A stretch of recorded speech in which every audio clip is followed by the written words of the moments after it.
So this user commented, I would love to hear more on your take on maintaining the feeling state of already having your desires and having the conviction and faith that it is already done. Thank you so much. Of course. So the first thing I think are two complete game changers are these two books, Psycho-Cybernetics and The Magic of Believing. I'm going to get into the key concepts and tools that are used in these books, but reading or listening to these books is game-changing. And they both talk about shifting your self-concept and reinforcing that new concept through repetition. So the first is to get very clear on what you want. Write it down and then write it down in your phone just so you always have access to it. And how would you feel? That is the most important part. How would you feel if you had that thing?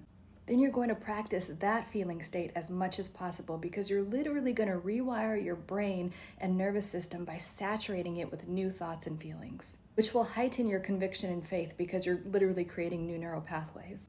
And that will become your new feeling state instead of doubt or fear or whatever your feeling state is now.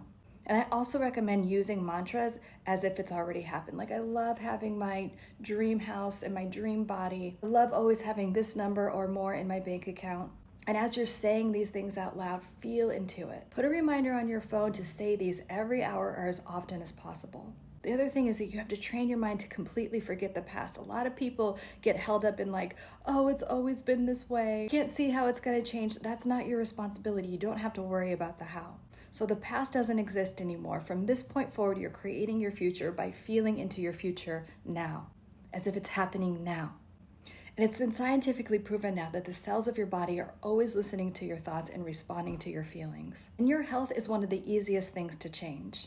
I go over this extensively in my program, Keto Zen, which you can download at the top of my page. Get it, it's amazing. But if you follow Dr. Joe Dispenza, he has helped people heal their body through meditation and staying in these concentrated focus states. And they're able to heal their body very quickly. Louise Hay literally cured herself of stage 4 cancer without any medical intervention by constantly doing mantras. And what she did was mirror work, which is another thing I highly recommend. Look at herself deep in her eyes as often as possible and repeat mantras of how healthy she was.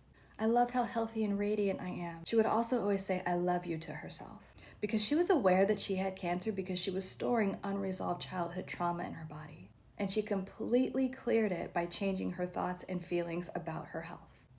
And also another thing that people miss is you have to have the faith that God, whatever you call your higher power, loves you and always wants the best for you and it always is providing everything for you. But God, your higher power, is not transactional. It's not like, okay, you need to do this amount of suffering to get what you want. Or you need to give me this or say these many prayers to get what you want. No, you're just given everything you want immediately. Your problem is probably more of a receiving problem. What I've noticed with a lot of people is that they hold on to this old belief system where they're not worthy. They won't allow themselves to receive what they desperately want.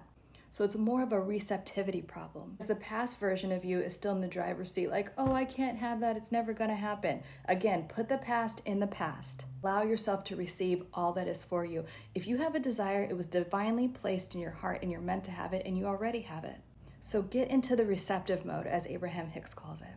And that's another thing I would recommend, listening to as much Abraham Hicks as possible. So really the question sometimes is, how much can I allow in? How much joy can I handle? How much prosperity can I handle? Can you upregulate your nervous system so your baseline state is peace and joy and the feelings of love, financial prosperity, and radiant health? Because sometimes our nervous system is focused on problems, so you have to change it to focus on solutions as if you're already living in them, as Neville Goddard said. So stop repeating the past and start repeating the future in your mind and feeling into it as often as possible.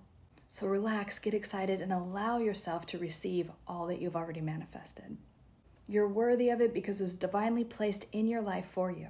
So now your only job is to get really excited and relax and receive what's already yours. But definitely read those books and let me know what you think. And don't forget to follow for more. I post every day on how to optimize every area of your life using neuroscience and psychology. I'll see you in the next video. Mwah, love you.